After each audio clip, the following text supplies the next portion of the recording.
White wash এড়ানোর লড়াইয়ে মাঠে নেমে শোটা ভালোই করেছিল বাংলাদেশ।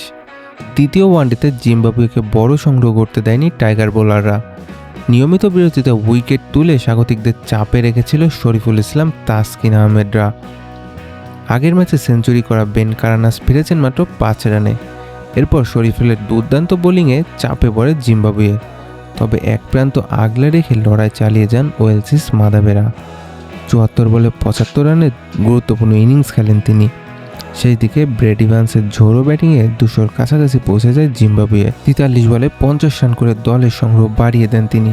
শেষ পর্যন্ত 199 রানে থেমে যায় জিম্বাবুয়ের ইনিংস।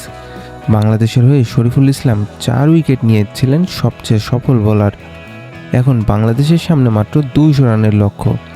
সিরিজের হার নিশ্চিত হয়ে গেছে অনেক আগেই, কিন্তু শেষ ম্যাচ কি হোয়াইট ওয়াশ এড়াতে পারবে বাংলাদেশ? ব্যাটারদের জন্য এটা বড় পরীক্ষা। আপনার মতে বাংলাদেশ কি এই সহজ লক্ষ্য পেরিয়ে জয় তুলে নিতে পারবে? কমেন্টে আপনার মতামত জানান।